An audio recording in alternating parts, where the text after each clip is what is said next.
Greetings, everyone. My name is Brian Belinsky. I'm the president of the Slovak American Society of Washington, D.C., and we'd like to welcome you to our presentation today, The Great Return, the stories of 59 Slovaks who left to live abroad, learned, and returned. It's great to see a large virtual audience joining us here today. And before we proceed further, I'd kindly request everyone to mute their microphones and keep them muted through the presentation. During the presentation, feel free to use the chat function to ask questions of our presenter. And then after the presentation, we'll open up the floor for questions. Before I introduce our speaker, I'd like to tell you about an upcoming event. On Tuesday, February 23rd, we will have noted genealogist Lisa Alzo give a presentation on Slovak genealogy. I also want to remind our current members to renew their memberships for 2021 if they haven't done so already. And I want to encourage those who are attending our events for the first time to consider becoming a member. Please visit us at dcslovaks.org for more information. Today, we have Zuzana Palovič from Global Slovakia joining us. I'm sure Zana is a familiar face to most of you, and you have been enjoying Global Slovakia's virtual presentations on Slovak culture and history. Before we begin our presentation, I would like to announce that the SASW has pledged financial support to Global Slovakia's recent publication effort, Super Slovaks, which highlights the contributions of Slovaks to the world. So I will turn it over to Zana in a second here.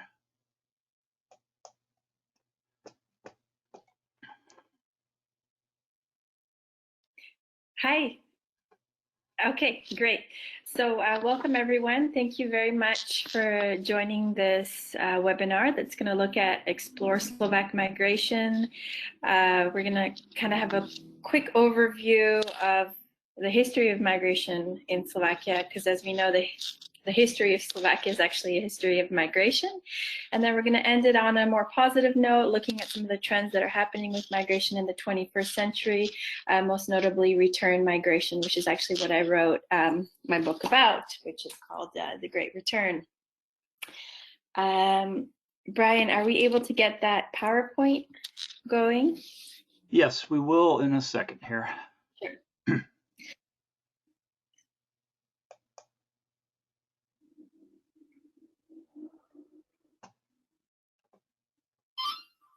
Excuse me, just 1 second.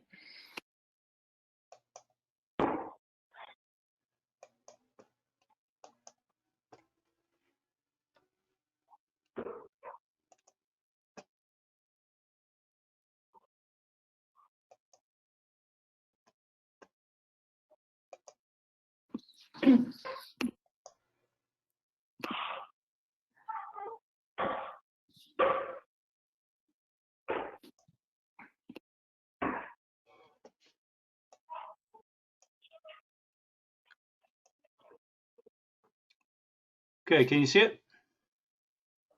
Hello? Yes, we can see it. I think I'm not the only one. Okay, great.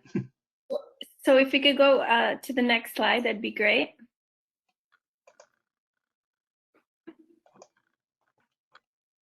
So just a very quick intro to our organization. I know that many of you are already familiar with it. We're Global Slovakia. I'm the founder of it. And we're a non-for-profit, and our mission is to share Slovakia with the world. Currently, we're doing it in the form of storytelling, but we also do it in the form of education campaigns, and we're very much looking forward to transitioning more and more towards film, because we think that's the most effective communication means. Since our inception, which was in 2018, we've produced now 3 books. We have a 4th on the way. So if we could actually go to the next slide.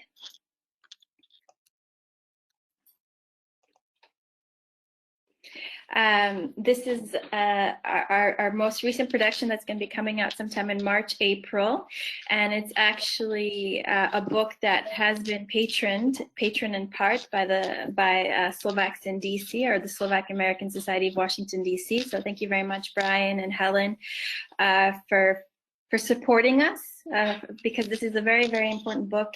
It's our first book where our target audience is children, but we think it's going to be equally entertaining also for adults. And what this book does is it communicates the stories of exceptional Slovaks that had left a positive mark on Slovakia and the world. We're looking at 50 personalities, and through these 50 personalities, we're actually telling the whole history of Slovakia. There's nothing like it on the market, and it's our means to both empower Slovak children to see themselves as creators in their world, and to understand that if they make positive impact in Slovakia, Slovakia is actually part of the world, so they make a positive impact on the world.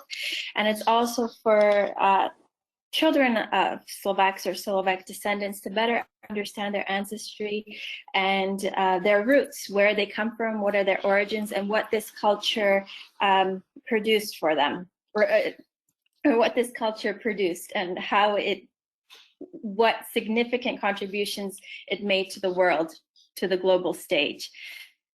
Next slide, please. I don't see slides. Great. Are you guys able to hear me well, or should I put headphones in? Good? Okay, great. All right, so as I said, before we're gonna start exploring 21st century migration, I first want to provide you an overview of the history of Slovak migration. We're gonna cover several waves. And before we dive into this, I just want to give you a little bit more of a understanding of my background.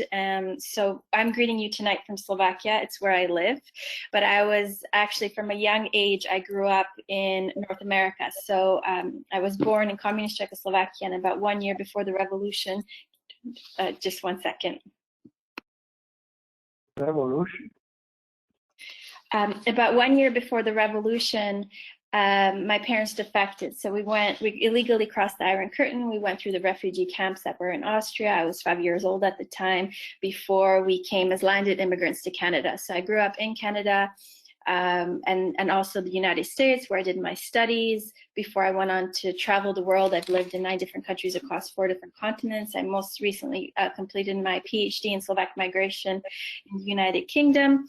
And upon completing my PhD, I've returned back to Slovakia to establish Global Slovakia with this mission to help propagate the country globally. So migration has personally affected my life, but has also affected the lives of my ancestors. So my great-grandfather migrated to the United States not once, but twice, from the Liptov region to the Pennsylvania coal mines.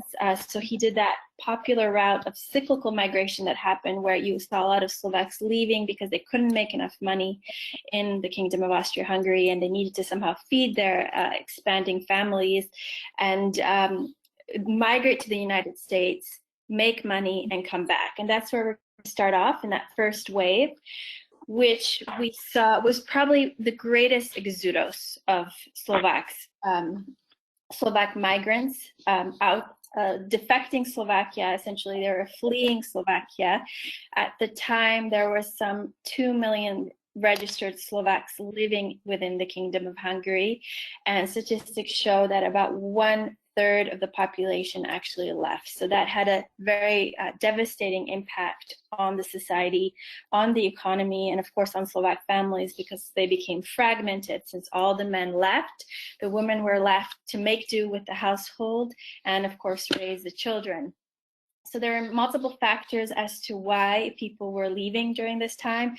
Just to get you more situated, this is towards probably the biggest wave started in 1870, and then there was another peak right before the eruption of the First World War around 1904 to 1907. There was definitely a hike in the amount of people that were leaving, and that's actually the time when my great-grandfather also left, not once but twice, as I said. And the push factors for this migration were essentially hunger, starvation, extreme poverty, and also the conditions of Magyarization.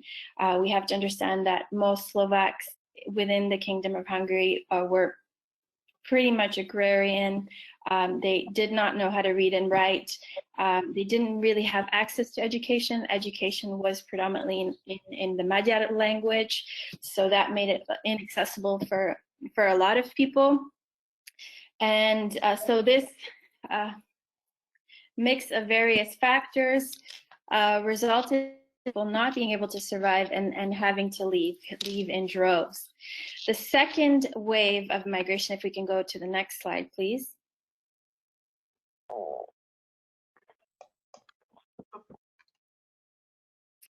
Happened in the 20th century. So this happened with the eruption of the Second World War. And to just give you a little bit more of a background, so you had this great exodus from Slovakia that happened at the turn of the 19th and 20th century. You had the eruption of the First World War. Of course, migration flows were completely slowed down, if not stopped, because Europe was at war. The whole continent was in battle. And after the First World War, you saw the United States actually impose immigration quotas. So that greatly reduced the amount of people that could come through Ellis Island and begin a life as a migrant in the United States. On a positive note, after the First World War we saw the establishment of Czechoslovakia with President Tomáš Garrigue Masaryk as president. So there was a lot of hope, there was a lot of elation after 1,000 years. The Western Slavs, the Czechs and Slovaks finally had their own country. So people were so keen to migrate, they were actually keen to build this new dream, this new Czechoslovak dream. Then 20 years later, after the lapse of the First World War, you had the elapse of the Second World War. And of course, the rise of the Nazis and Hitler. And this catalyzed another tremendous wave of migration, people fleeing fascism.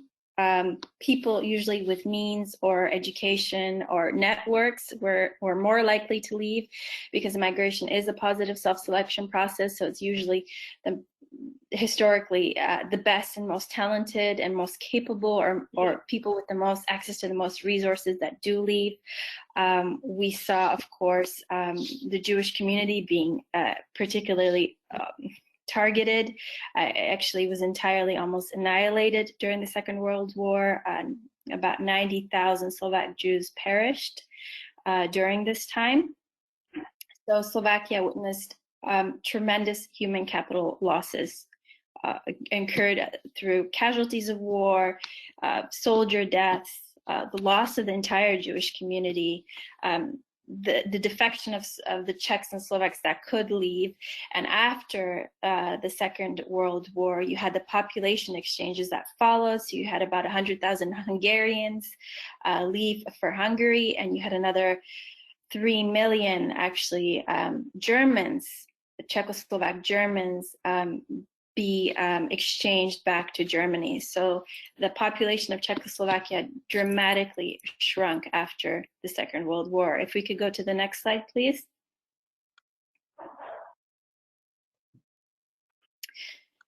So you think that the worst was behind them. The Nazis were defeated. The dark force of Hitler was annihilated, was destroyed. But what came in place was a new system of tyranny and terror, and that was communism. And after the communist coup of 1948, the numbers vary. More conservative estimates say something around 23,000 people defected from Czechoslovakia. The more liberal estimates say some 200,000 people defected from Czechoslovakia after the communist coup. There was a small window where a lot of people, particularly once again in the know, we're talking the intelligentsia, we're also talking the political class, to some extent, the priest class. They could feel that the political climate was becoming more and more dangerous, and indeed it was. The early 1950s were extremely harsh following the communist coup. There was a lot of purges that took place across the society. All in all, 250,000 Czechs and Slovaks, for example, were falsely accused, sent to work in gulags, uranium mines, or into prison under fabricated political crimes. So this was an extremely tense time after the war with the newly established or this newly establishing communist state. So many people did defect. So that's the third wave. So we're first looking at people that were fleeing in the 20th century, predominantly fleeing Hitler, and the second wave in the 20th century were those that were predominantly fleeing Stalin. If we could go to the next slide, please.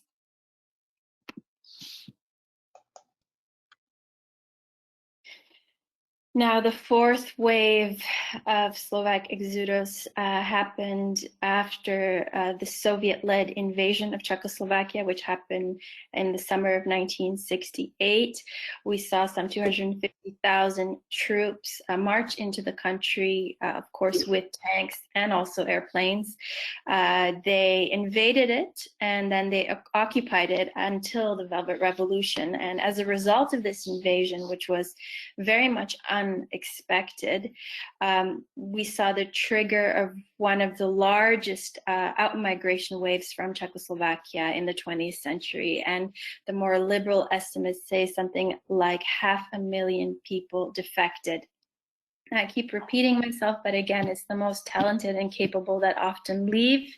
And this was definitely the case with the migration wave in '68. It's the people that just couldn't bear to live in a Czechoslovakia that was occupied, or in a Czechoslovakia that was being normalized, where the civil liberties that were being somewhat returned under Dubček were being reformed or rolled back under Husak. So people use this window or use this as a catalyst to flee. And of course, they were not fleeing to Austria or Germany, but the main destination was the United States and Canada, the New World. We could go to the next slide.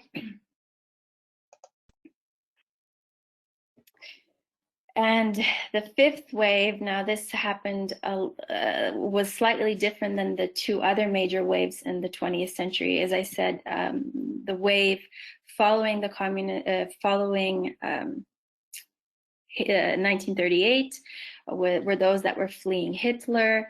The wave following 1948 were those that were fleeing Stalin.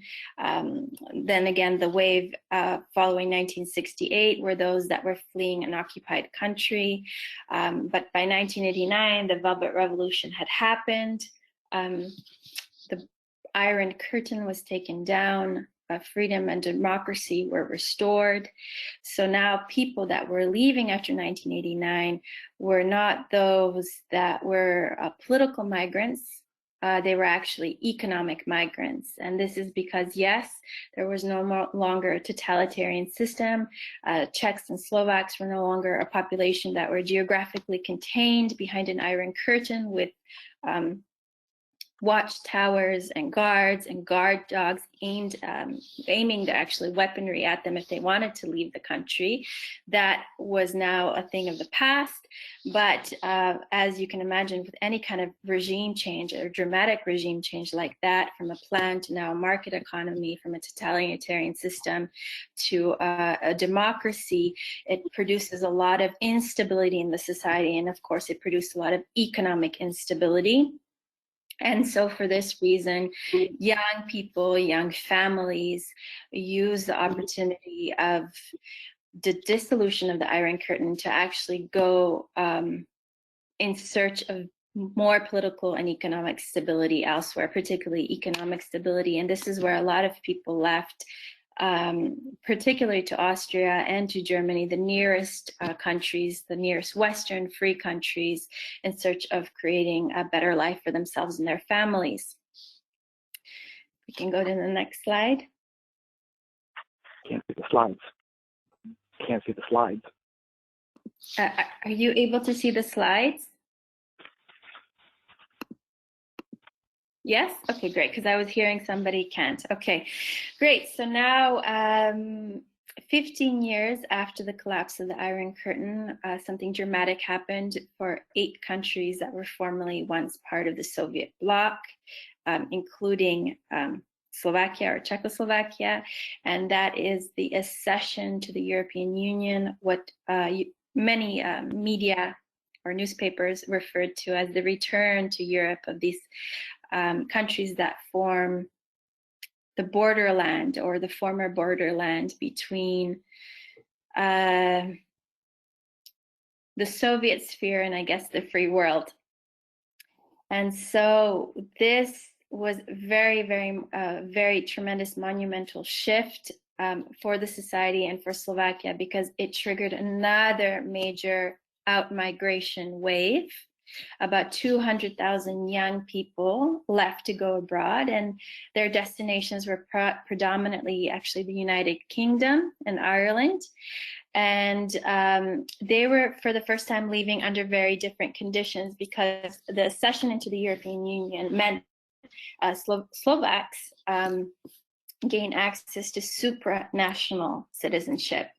So they're citizens of their native country, which is Slovakia, but by being members of the European Union, they're also citizens of the European Union, which means they gain certain privileges, and that one of those privileges is freedom of movement. And that means Slovaks now can go travel anywhere they want in Western Europe without a visa or without a passport. And so this was a very big shift, probably the biggest shift since the Iron Curtain coming down, because yes, the Iron Curtain came down, but Slovaks were still limited in terms of their mobility by the bureaucratic process. They had to apply for visas and work permits if they wanted to go work in another Western European country. And after the 2004 accession, all these restrictions dissolved.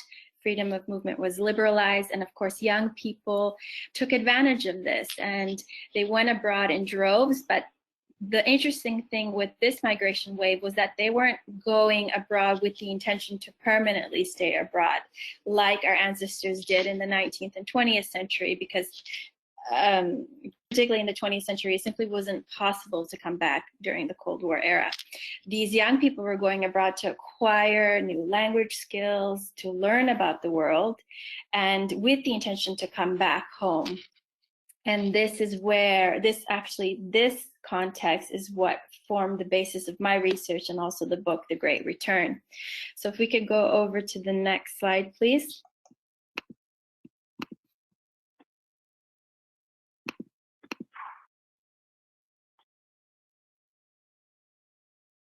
Okay, so the conditions also are very different in a 20th century Slovakia or in a 19th century Slovakia, where famine and starvation and plagues were the norm, or the 20th century Slovakia, where it was essentially a century of war. You know, you had First World War, Second World War, and then you had a Cold War. So 21st century Slovakia is actually doing very well. It's been referred to as a Tatra tiger, and I'm just going to cover these 4 points in the slide. I'm not sure if you can see it because it looks very small for me, but I'm going to read them out. For about a decade, from 2004 to 2014, Slovakia was the fastest growing economy in the Eurozone. For that same decade, it was noted by the World Bank to have the best conditions for doing business in Central Eastern Europe. It's been recorded to have the highest productivity per hour worked by its human capital in Central and Eastern Europe. And for this reason, it's also been one of the largest, if not the largest, recipient of foreign direct investment. You saw Slovakia post-EU accession, post-2004, particularly that decade, you saw a lot of foreign companies coming in to establish their production centers, be it in the automotive industry, or be it in the service industry. You had companies like IBM, Dell, Lenovo, etc., coming here to set up their back-end service center. So utilizing the human capital that was relatively still cheap for them, but qualified, very qualified. we can go to the next slide. So as a result of the accession into the European Union, the liberalization of movement, freedom of movement, the acquisition of supranational citizenship, that means with the Slovak passport, you can go live, work, and study anywhere else you want in the European Union.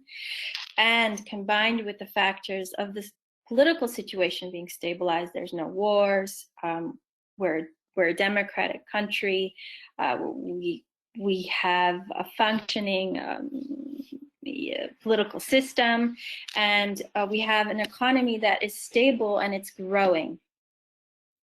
So that means young people are not only leaving a Slovakia that's in a different context, but they're also coming back to a Slovakia that's actually only improving.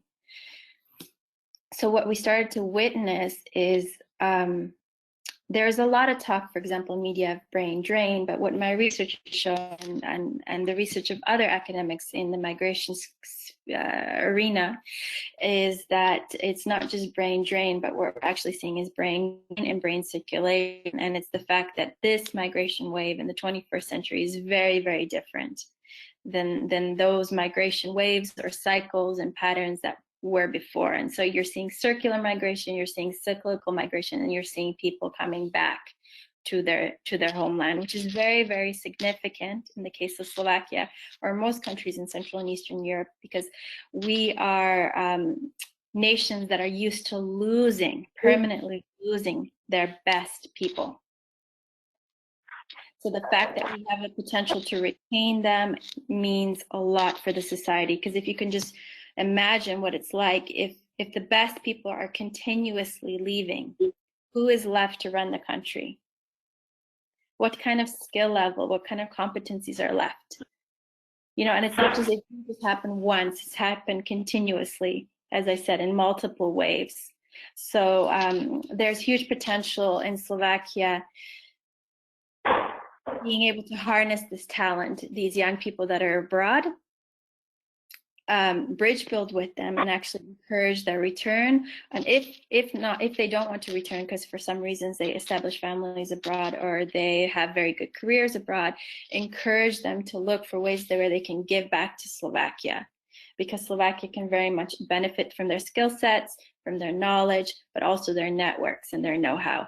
And if we go into the next slide, I'm going to explain why Slovakia can benefit from these people, from the new diaspora that has emerged.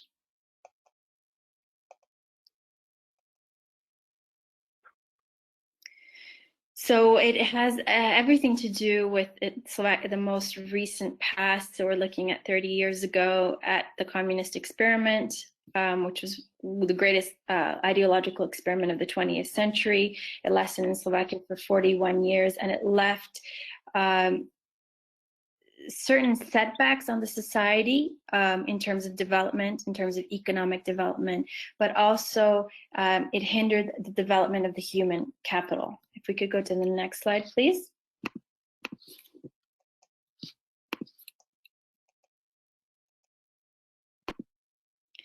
Okay, so one of the most obvious drawbacks of the 4 decades of totalitarian control is the fact that all business was collectivized. So that means after the communist coup, if you owned a private business or factory, whatever, it was seized by the state. And you were removed from the position of owner, director, CEO, CFO, and they would have their own people come in to run the organization or to run the business.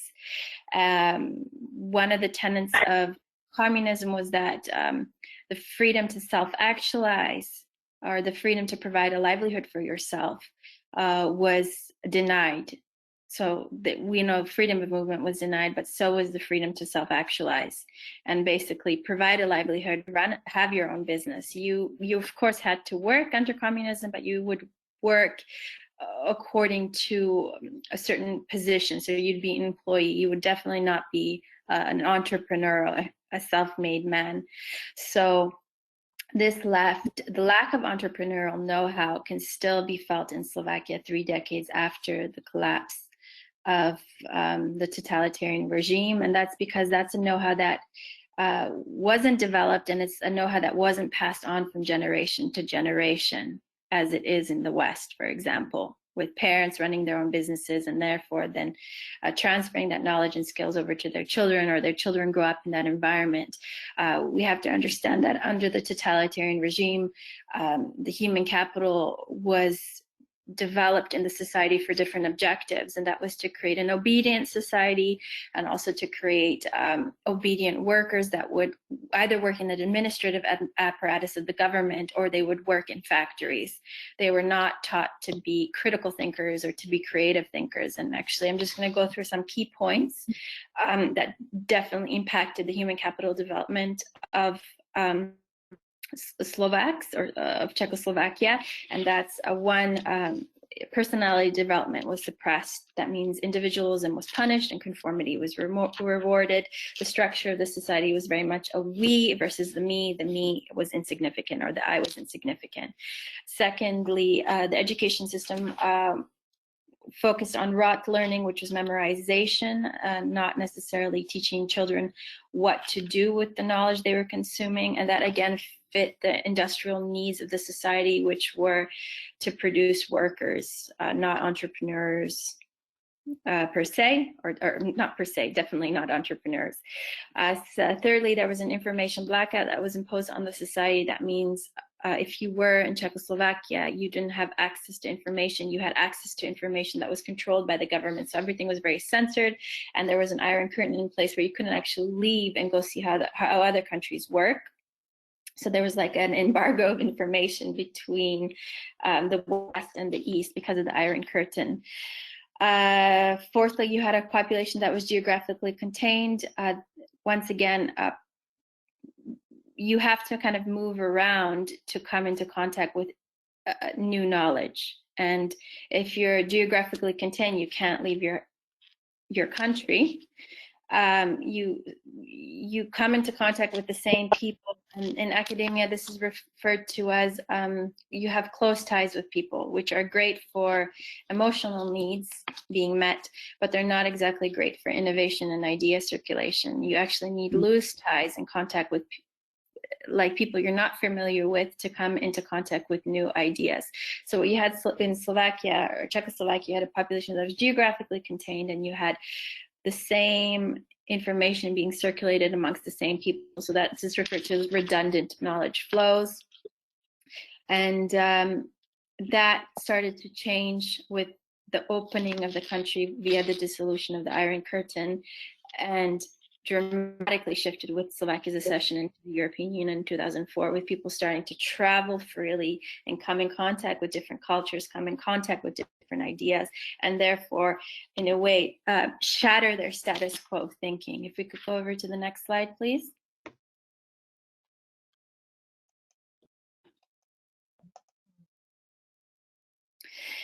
As I mentioned earlier, because the communist system was built on the collective always knowing best, or the party always knowing best, and teaching the collective that the collective always knows best, the individual is very, very insignificant. So one of the consequences of communism, it was that the human capital was not able to develop their soft skills, because soft skills like confidence, communication, collaboration, critical thinking, and creativity are all part of your personality. And if personality development is suppressed, if there is no I, if there's no subjectivity, if there's no value to your perspective, because freedom of expression is suppressed, you have a hard time developing these competencies. What you did see in Eastern Europe was actually very, very good hard skill development. So if you were clever, usually you would be tracked into a technical career, be it in engineering or computer science. Until this day, countries that were once formerly part of the Soviet bloc are actually very, very skilled in hard skills, because there was an overcompensation. There was a suppression of soft skills. So there was an overcompensation in the development of hard skills. We could go to the next slide.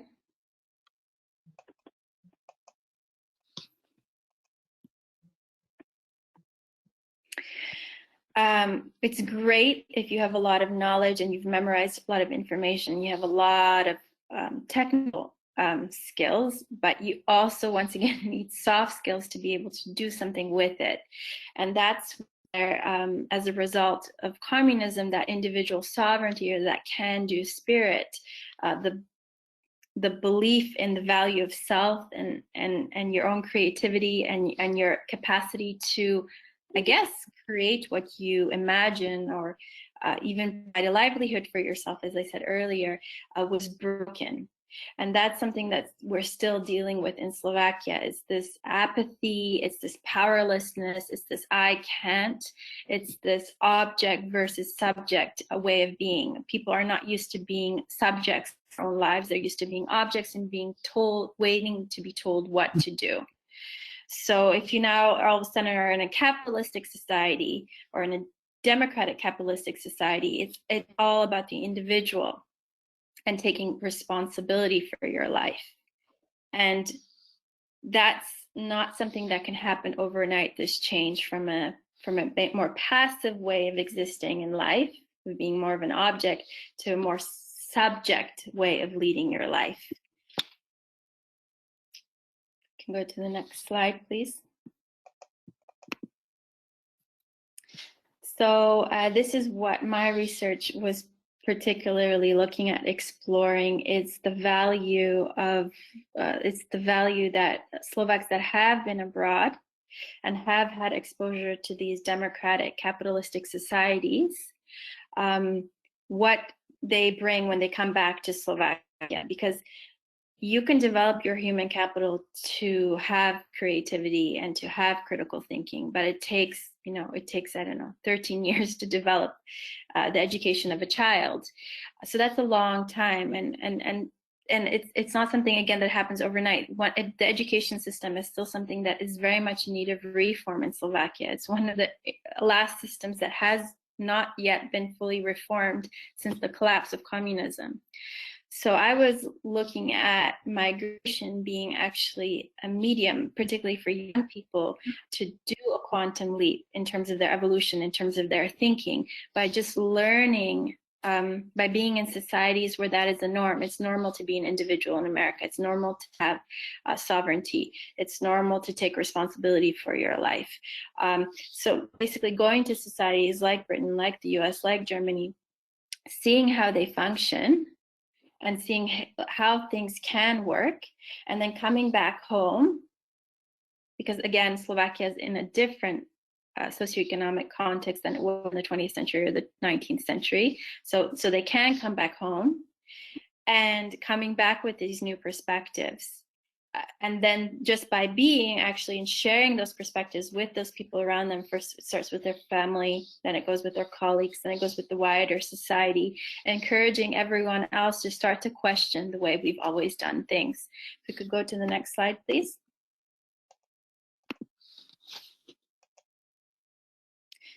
So I refer to this as actually seeding a new consciousness back home, or seeding a new consciousness back into Slovakia. And on the most practical level, we're seeing this via they're coming back with new languages, improved English skills, improved German skills, the acquisition of French or Spanish, etc., depending on where they went to live, work, or study abroad. But also with a better understanding of the market economy. For example, they understand marketing know-how. Again, there was no marketing during the totalitarian regime. Every store sold the same things. You didn't have to compete for customers. Another thing, a very important thing they're coming back is with entrepreneurial know-how. So they're seeing how businesses can run or do run effectively abroad, and then coming back and saying, hey, it's possible when they return to Slovakia. But more importantly, and this is more, I guess, a metaphysical aspect, is that they're coming back with new minds. And that's really important. It's not just about skills, it's also about mindsets. And they're coming back with a new way of seeing themselves, as individuals, as subjects of their reality, and also a new way of seeing the world. Like, hey, it's not so scary. Actually, you know, we can trust these people. We need to actually cooperate with these people. Slovakia is a small country. We don't sit on gas or oil. We need to learn how to cooperate and work in the world if we want to survive also economically. So if we could go over to the next slide.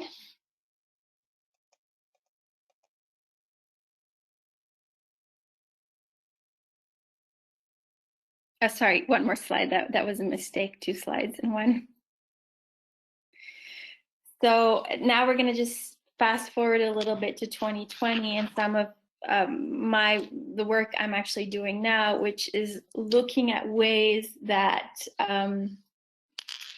we can actually unite the two diasporas. So the older diaspora from the 20th and 19th century, which is predominantly in the United States, and the younger diaspora, which is also in America, but also a lot in Europe and especially in the United Kingdom, how we can start, how Slovakia as a country can start bridge building with these two diasporas, connecting with them and looking for ways to either bring these people back, especially the young human capital, because we do need them to come back and run Slovakia, but also as a means of knowledge transfer, as a means of network sharing, as a means of helping Slovakia develop. So that's something I'm very, very interested in, and it's something I'm actually very involved in at the moment. If we could go to the next slide.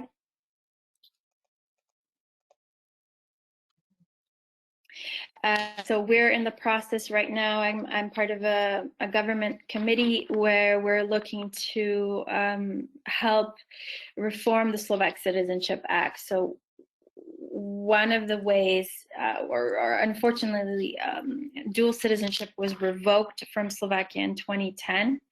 And we're now in the process of reinstating it, so making it possible for Slovaks that are abroad, let's say in the United Kingdom, Germany, Spain, etc., to be able to naturalize into the country where they're living in, but also to be able to retain Slovak citizenship. That's very, very much key in terms of retaining connection with this diaspora.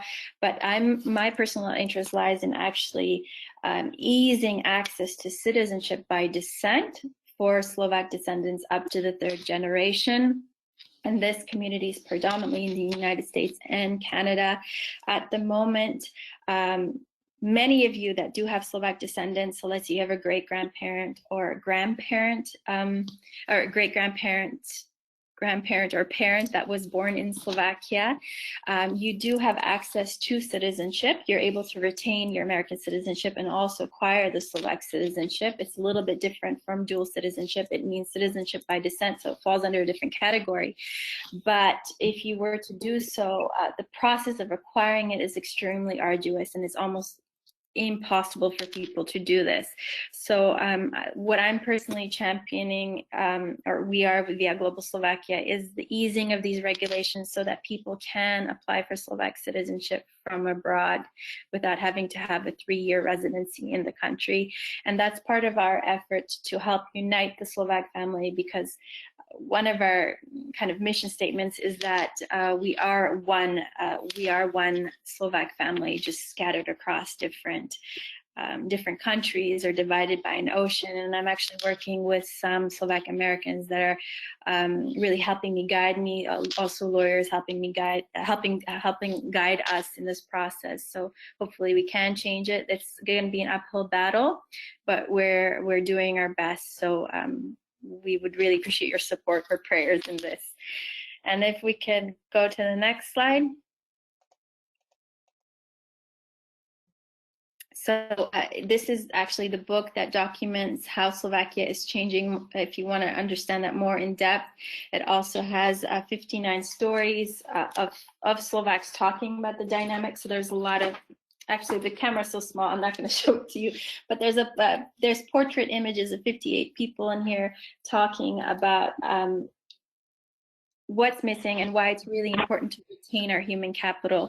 I'm actually going to provide a link for that in the chat. If you are interested in ordering the book, you can do so via our website, Global Slovakia.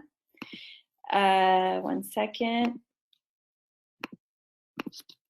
or you can directly, I'm going to put my email. If you want a hard copy, if you could directly email me and we can arrange for that. If not, the PDF is also very good, and it's just, you just pay for it. I think it's $9.99 or something like that, and you can have it on your computer instantly.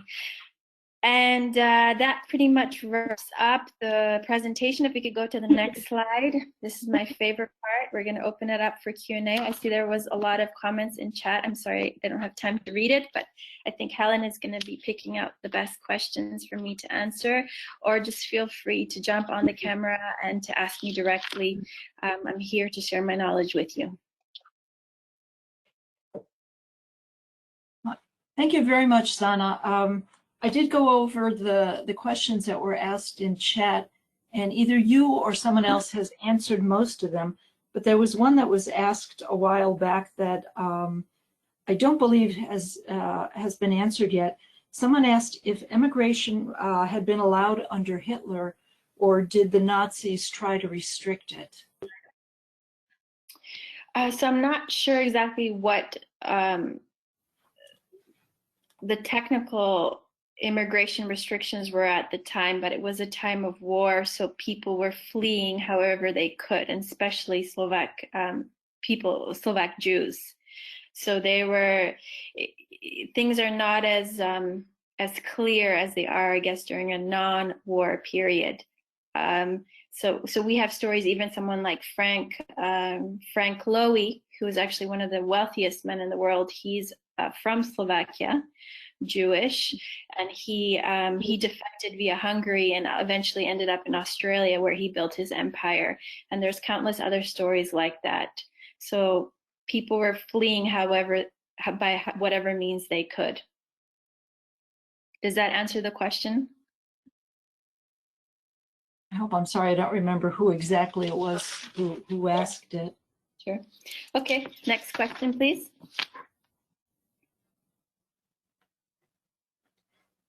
I'm going to jump in if you don't mind. The Economist recently had an article about Eastern Europe's brain gain, and they were talking about things like with the pandemic and shifting economy and changing work patterns, how in a lot of countries, many people, especially young people, especially those who gained quite a bit of knowledge, were in the working world, education, have come back to the countries.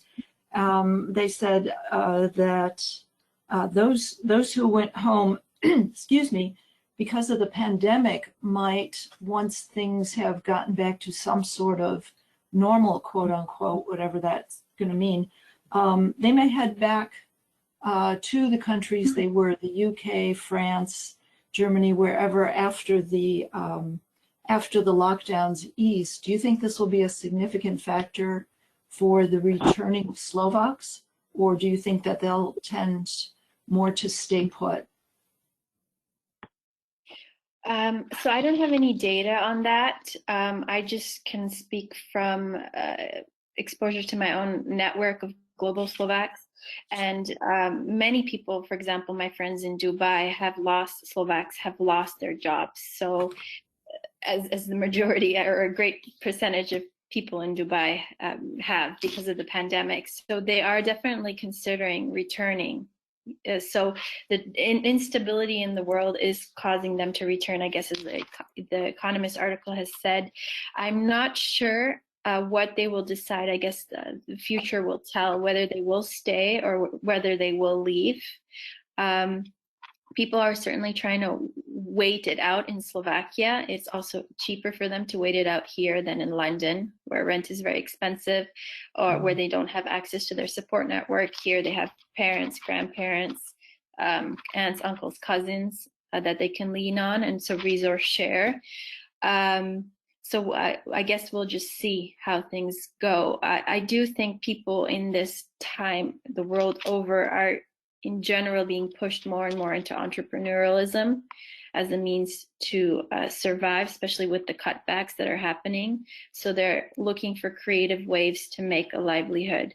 If people can do that in Slovakia, let's say returnees, why would they? Why not stay if they can provide for themselves here? doing something virtually, for example. Helen, I have a couple of questions, please. John Bartko. Let her rip. Zuzana, if you look at the chat room, there's an awful lot of interest in this issue about dual citizenship. Yeah. I looked at it once a number of years ago, and it was so complicated, I just didn't even pursue it. But my question is this: in terms of Slovaks coming back to Slovakia, do you find any Americans coming to Slovakia for academic or cultural or business adventures? I wouldn't say many. Of course, there are some, and usually they come here either for business or because they've integrated with the Slovak family, so they have a Slovak spouse. I think that's something that we're looking to shift to make it actually easier for Slovak Americans to come to Slovakia to do business, to study the language, to buy property here. And one of the ways that we do that is through easing access to citizenship. Because right now it's still very, very difficult. Like if you were to apply, for example, you would be granted a Slovak living abroad card.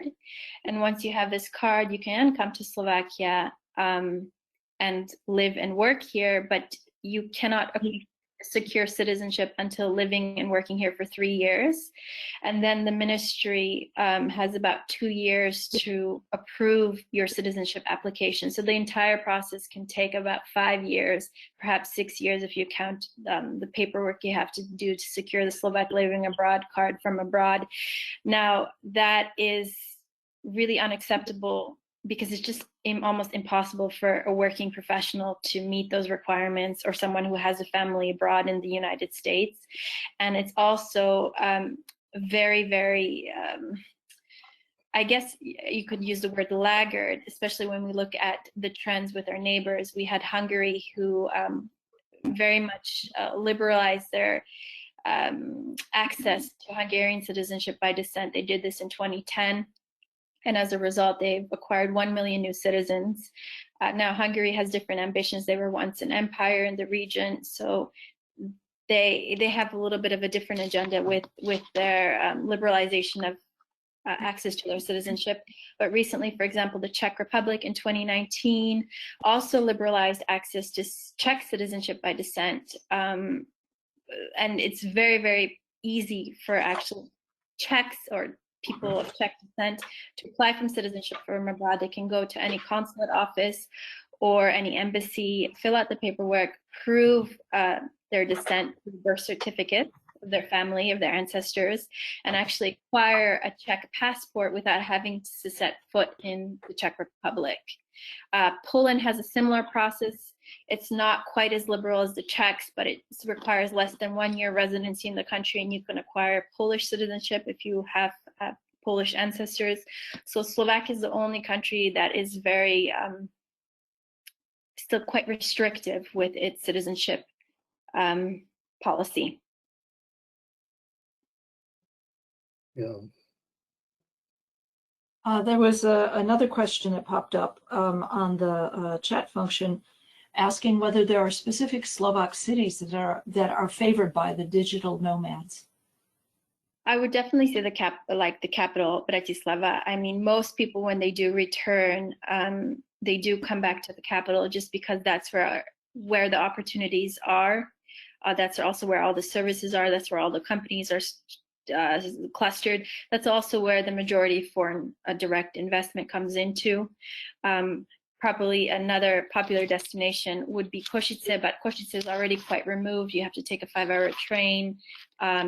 So people do go back there, especially if their families are from that region. But what you're seeing, at least I also saw in my research, is that no matter where the migrant was from in Slovakia, before they went abroad, after they returned back to Slovakia, they definitely made the capital their home. Question, do you have any statistics on how many Slovaks have come back to Slovakia in recent years? Yeah, so those numbers are really hard to gauge because there is no mechanism that actually measures, especially when it comes to European migration, who's left and who's come back. So there's proxy ways to measure, for example, in during the last economic crisis in, was it 2008, 2009, we were able to gauge some numbers by the amount of Slovaks that came back and asked for unemployment benefits and cited having worked abroad or having been abroad before that. And I think that number was something like 60,000. But the amount of Slovaks that are abroad, the new diaspora, is very large. Actually, the Slovak university diaspora is the largest in Europe. So, and that also has to do with the Czech Republic, because many Slovaks are studying in Czech universities. But I would say the numbers are something like 15 to 20% of university students, Slovak university students, are actually abroad. The Czech Republic being the most popular destination, actually. So the Czech Republic is, once they study in Czech universities, they actually stay on in the Czech labor market and they contribute their skills and knowledge to that country and not Slovakia.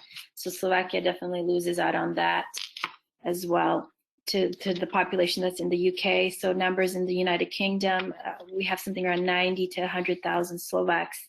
And these are young professionals, many of them are working in the UK.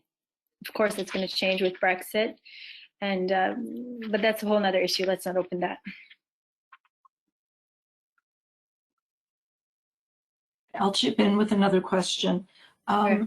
Zuzana, what kind of an effect, if any, do you think that this this return of highly educated, well-traveled professionals is going to have on the issue of corruption in Slovakia?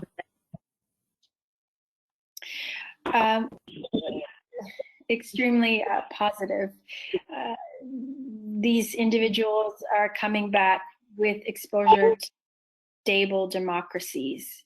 So they're able to see how a system can work actually effectively, how you don't need to pay people off in order to get a service. Of course, that's already happening less and less in Slovakia. So they're coming back with a new, I guess, a new culture, a new way of understanding. And so when they're confronted with the old ways of doing things, they definitely not only have resistance, they're vocal about it, that they don't support this. So if more and more Slovaks from abroad come back, that they have the potential to shift the collective normalization of corruption that exists in Slovakia.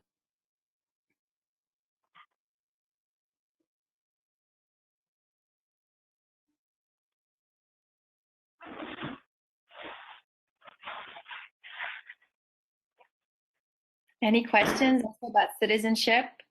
Because that's kind of a hot issue for us right now with Global Slovakia and the initiative that I'm working with. Zuzana, hello, this is Cecilia. How are you? One thing that I really admire the Citizenship Initiative. The other thing that I want to just briefly address, and something I hope you'll be looking at, is I've worked with probably 200 or more Slovak medical students who have studied under me when I was in Florida. And I always really instilled in them the fact that they should stay in Slovakia after they graduate.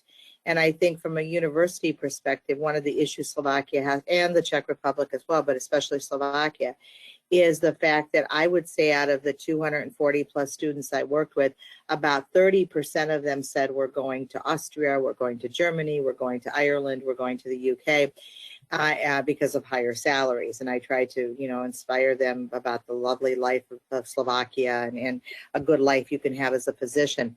And it often dawned on me that, in medicine here in the United States, we say to students that if you want to get a scholarship or if you're in the armed services, that you needed to practice X amount of years before you can leave. And I think that's something that the education institutions might need to look at in Slovakia, is especially in medicine, because you're getting a huge brain drain of medical professionals. And as a result, a lot of the eastern part of Slovakia is getting a lot of physicians from Ukraine because they're losing their own. They're going to Germany and so forth. So I think that's something that if you could work with the education institutions to help them see the benefit of making some sort of minimum requirement of 8 years or 5 years to stay in the country. Mm-hmm. You mean after securing a degree, a medical degree?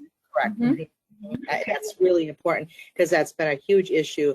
That if you look, like I said, about 30% of the students I've dealt with have all gone to Germany, and I'm still in touch with them. Germany, UK, Ireland, some Austria a lot. So yeah, that's a big issue. Yeah, that's true. Actually, there is a great exodus. Probably one of the largest professional ones is from the medical industry, and it's all the doctors leaving to go work.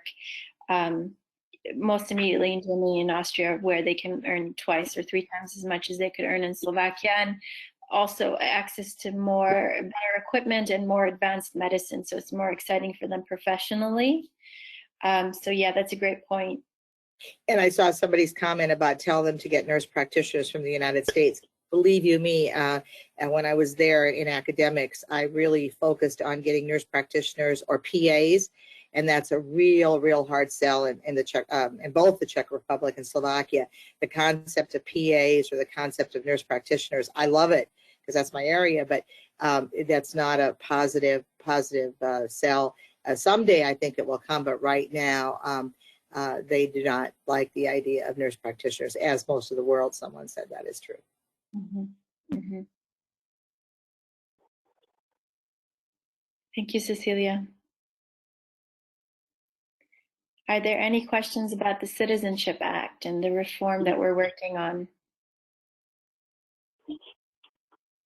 Because one of the ways, but this doesn't pertain so much to this community here, but one of the ways we can help to retain the talent that has left, which is happening in droves, as Cecilia said, is actually allowing them to stay Slovak, even if they do acquire a German or Austrian passport, which they may very much.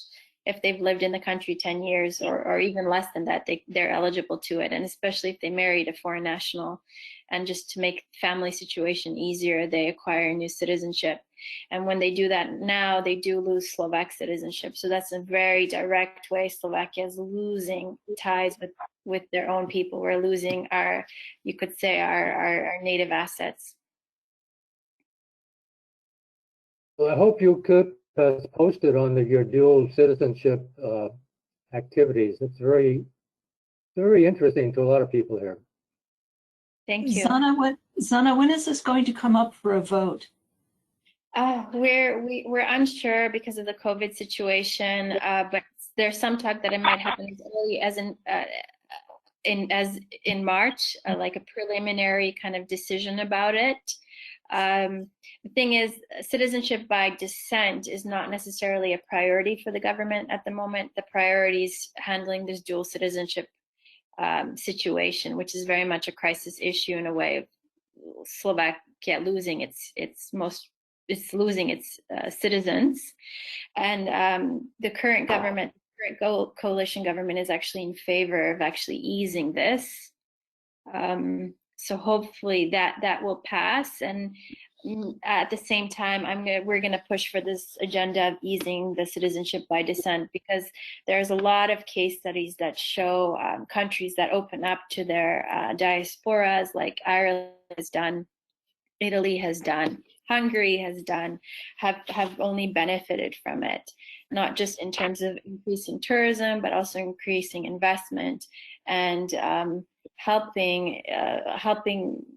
gaining citizens that have an emotional bond to Slovakia and can help represent Slovak interests in America, for example.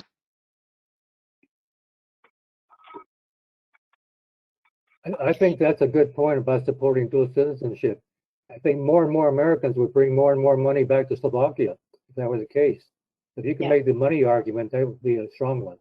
Yeah, of course, there's the money argument, but there's also the emotional argument, that of uniting a family, particularly in the eastern part of the country. You could say that every family or every family knows a family that has been affected by emigration. Most of the population loss that happened in the 19th and 20th century, where 1/3 of the country emigrated abroad, happened from the east. Okay, I'm going to take care of that background noise. Hold on, everybody. And Hold on a second. sure.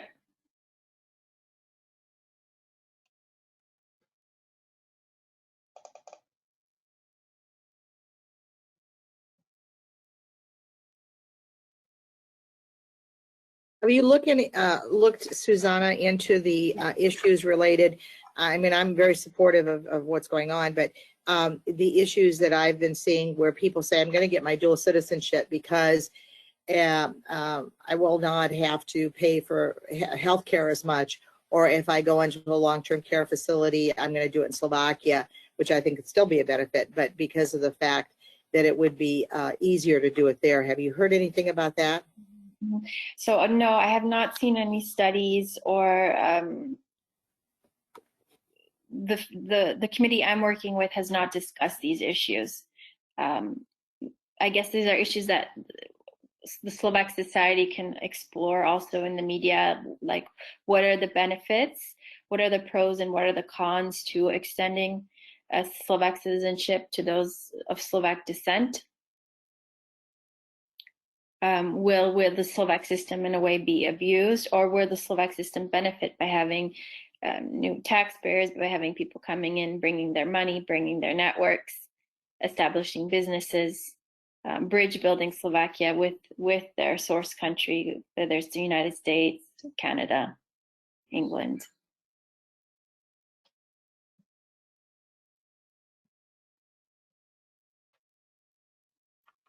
Citizenship by Slovak descent is kind of a new issue for a lot of people we have presented the topic to, because they're not so familiar. Even though 1/3 of the country emigrated abroad, there was definitely a severing between Slovakia and the old diaspora communities in the United States, and that was because of the 20th century, particularly the Second World War, where contact was cut off. And what followed was the Cold War. So again, contact, because of the Iron Curtain, was severed. So there was a great kind of loss of communication. And now, after 30 years after, it's somewhat being reestablished. So people in Slovakia are more familiar with the more traditional communities that exist. Actually, they're 200 to 300 years old, and these are Slovak communities that were established in the Kingdom of Austria-Hungary, or in the Empire of Austria-Hungary. For example, in Serbia, or in Romania, or in Ukraine. So Slovaks know about these communities. They, in a way, almost know less about the communities in America, because it's just something that wasn't talked about for those 41 years during the totalitarian regime.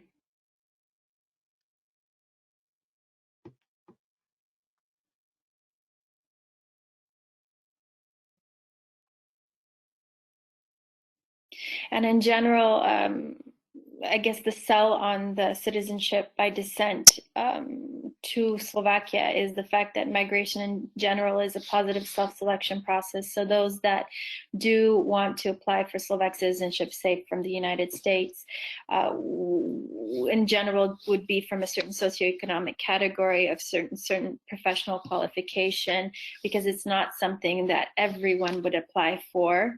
So again, Slovakia would, because migration is a positive self-selection process, Slovakia would only benefit. And the thing is also, many of those people that do apply would potentially apply for Slovak citizenship from the United States, wouldn't actually plan to permanently move to Slovakia. So it wouldn't be like a stress on the society, but at the same time, Slovakia is going to need to anyways open itself up to immigrants, because of the declining birth rate, and because the society is expected to grow and it's not doing so. So and as Cecilia mentioned, there's labor market shortages on the high end of the labor market in terms of doctors and nurses, let's say, or dentists, but also on the low end of the labor market in terms of manual workers. And Slovakia is already starting to open itself up to its immediate neighbors, also in Serbia and also Ukraine, to start bringing people in because there's not enough people to do the jobs. How would Slovak citizenship apply to minors? Say, for instance, a second or third generation person applies, but then that person has children who are minors. Would they become citizens automatically, or would the child have to apply when the child gets older, or what? I'm not quite sure of what the technical requirements are, but let's say if you were to acquire Slovak citizenship, and that means the acquisition of a Slovak passport, then your children should have access to it by descent. Also, it'd probably be a little bit of a different process. For example, I have Slovak citizenship.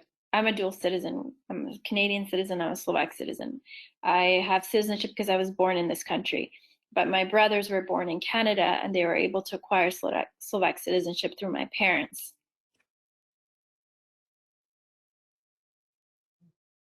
So would this mean that if someone acquires citizenship, that the government would also help them to, for example, to immigrate to Slovakia? Would they also connect this to the better conditions for permanent residency application? Well, so if you're a citizen, I think you have, as a citizen, you have access to secure an občanský preukaz, which is what would secure your permanent residency. So at this point, if you have Slovak descent, you can apply for a Slovak living abroad card, and through that come into the country and then apply for permanent residency, which is a little bit of a complicated process.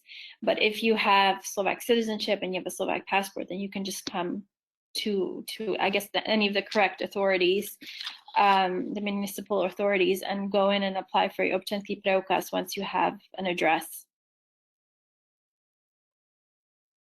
So there is no time limitation for this? You can do that immediately, or? Well, not right now. Not right now. That's what we're looking to change. So, for example, right now, you would have to come to Slovakia and secure a residency. It wouldn't be permanent. And after 3 years, then you could apply for citizenship and then acquire an občanský preukaz, which is a citizenship ID or citizen ID. But with this new plan, it would be reversed, that you can get the citizenship in advance, and then when you go to Slovakia, then you can go and apply for the občanský preukaz. That's correct, but we're not there yet. That's what we're trying to champion. Okay, thank you. You're welcome.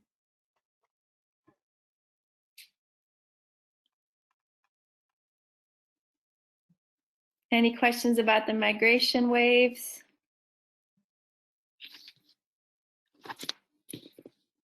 There's a lot of information, I know. It could be overwhelming a little bit.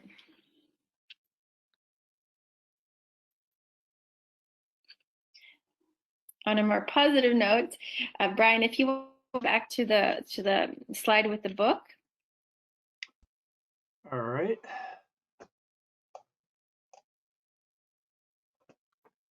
I think if you can just click on it with the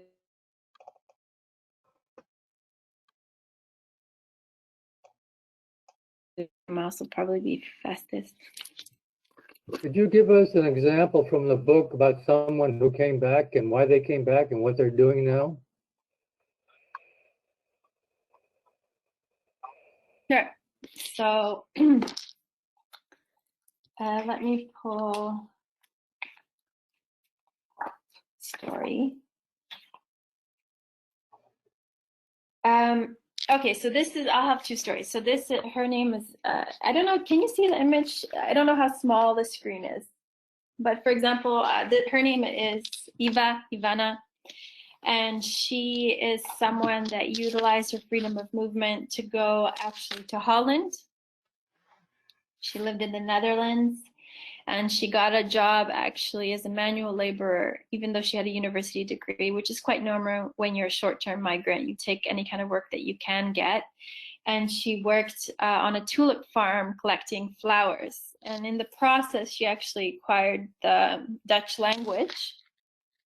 And after some time of living in Holland, she decided, okay, I don't think I want to settle here. I don't think this is my home. My home is Slovakia. She returned back to Slovakia, but now she came back with a little bit more of a cosmopolitan exposure, global exposure, having lived in a foreign society, but also enriched because she now could fluently speak the Dutch language. So when she returned, she got a job at one of these new service centers, which in this case was IBM. And she specifically got the job because she could work in customer service with Dutch clientele. So that's an example of a returnee coming back to enrich Slovakia through her skill set acquisition that she got abroad. I have another story here of Martin Kahanek. He's a scientist and researcher. He actually went to study in Germany and decided to come back despite having wonderful offers to continue his education and work in a postdoctorate and at a prestigious university and work for research and development. He decided to come back to Slovakia and he set up a think tank. And his think tank is doing actually a lot of European Union or European Commission projects, research projects on the region. It's called CELSI, if you want to put it in Google, CELSI. Him and his wife run it. They employ, I think, a team of 8 to 10 Slovaks researchers. So giving employment opportunities to people, creating a think tank that didn't exist in Slovakia. There's not many think tanks that do exist actually in the country, and doing work that is of a global scope, particularly for the European Union. And if I can just jump in here, something that just happened within the last 2 months about a new addition to your book, I'm sure, is a young man that we supported for 5 years in Florida to get all of his education at the university and Florida International University. But the condition was that he could not stay in the United States, that because he was the top of his class at Florida International for the MBA, of course, he had lots of offers. And we said, if you stay in the United States, you're going to have to pay us back for 5 years of education and all costs associated with that, which was 6 digits indeed. And so he went back to Slovakia and did his passion. He was #1 in business, but he opened up a clothing line for break dancers.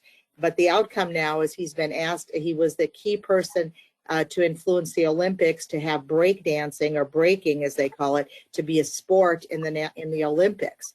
And so now he's one of 4 people on the Olympic committee out of Slovakia, out of Banská Bystrica, and who would have ever thought that, but I think had he stayed in America, it would have taken a totally different direction.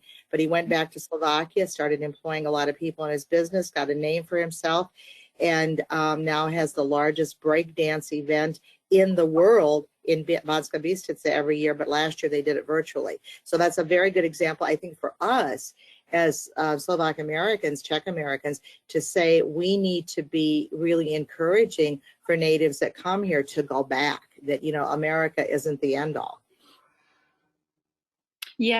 Yes, and that's really important, is actually also for the more traditional Slovak diaspora to encourage the new diaspora that comes into the United States to, yes, get your education, get your apprenticeship, learn what you can while you're here, but actually go back to Slovakia, because that's where you can have the biggest impact. So had, for example, the gentleman that you talked about stayed in the United States, maybe he would have gotten a great management position at some established American company. But because he was forced to, thanks to Cecilia's genius, was forced to come back to Slovakia, he created something completely new, and not just for Slovakia, but also the world, in the case of the Olympic endeavor. Zana, I have another question for you. How do quote unquote ordinary Slovaks view the people who are coming back? I know that with previous immigrants, sometimes there was anger that they had left, there was resentment that they left, earned money, and came back, and now were a notch up the economic ladder, and they had been there the whole time, and hadn't had those opportunities. What's the attitude these days? So it's a little bit different because this new diaspora is very different. They didn't leave permanently. It's mostly young people. So for example, in 2004, they were, just finishing high school, just entering university, going abroad to learn about the world and coming back. So it's not so far removed. It's not across the ocean. It's just over in Germany, Spain, England. And it's very immediate. It's kind of in everybody's family. So there's not that same level of resentment that existed in the 19th and 20th centuries.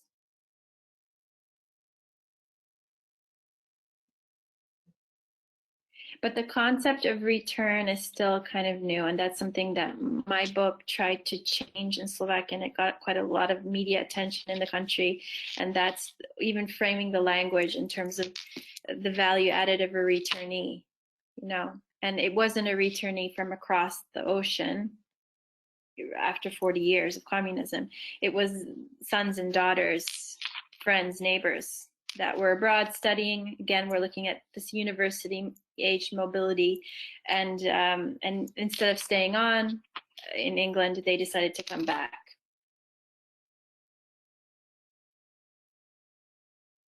And many of these youngsters are also in the book came back to work in the civil services. So they got positions at various ministries, which also was a big shock. That was unusual. You had these young people coming back with degrees from top universities like Cambridge and Oxford, speaking excellent English, speaking excellent German, and coming back to work in somewhat laggard ministries, and outperforming their peers at a very young age. And you would see very rapid, for example, vertical career growth, where you had, and they're featured in my book, people in their early 30s, they're managing they're directors of entire ministerial departments. And that's the benefit of also coming back, where there are certain skill and knowledge gaps because of communism. So for example, had these young 30-something people stayed in the UK, they would not be in such senior positions because they would have competitive competition in the labor market. But in Slovakia, because of the Iron Curtain, people don't speak such good English. People don't have such worldly grasp of things. So when these people do come back, they're able to ascend very quickly because they outperform everyone else.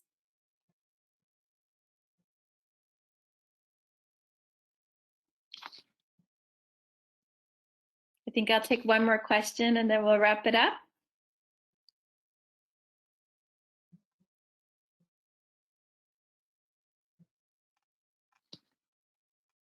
Don't be shy.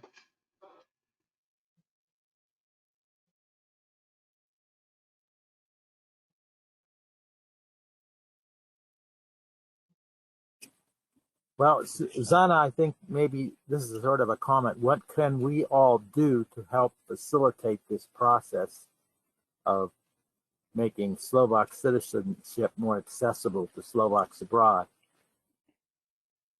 I think definitely through the support of our initiative, which is just formalizing, even as we speak. It's a very organic effort. It was need-based. It's a team of professionals and lawyers that see a need to ease this process. And the way we can push this through is just through support. So if the Slovak American community gets behind this, particularly if leaders of the Slovak American community get behind this, it could help sway the government to, first of all, consider this issue as an important issue and look for ways in which they can ease access to citizenship. So it's support. So we're very, very grateful for the support we've already received, even as a Global Slovakian. And again, thanks to the Slovaks of DC for supporting, for helping to patron our most recent book, Super Slovaks, which is again part of this bridge building effort of uniting the Slovak family that's been divided by an ocean or across multiple lands. by producing, for example, literature that communicates the Slovak story in English, but in this case, this book is going to be bilingual, so people can also read about Slovak personalities in Slovak or in English.